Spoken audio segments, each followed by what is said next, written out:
In front of me is SONY Xperia 10 Mark IV, and today I would like to show you how you can install and apply iOS Launcher on this device. First of all, you need to access Play Store. Click on the search bar and type in iOS Launcher.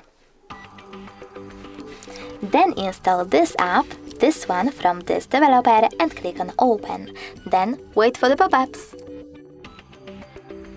Now you need to choose while using the app and allow in all of them. So while using, allow. Then swipe up, click on Home button and go into Devices Settings. Choose Apps section and finally click on Default Apps. Now you need to tap on Home app and click on iOS Launcher. Lastly, select Correct, and as you can see, Apple layout was applied successfully on my Sony.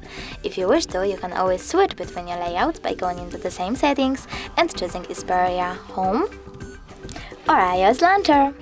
Thanks so much for watching. If you enjoyed this video, leave a like, comment, and don't forget to subscribe.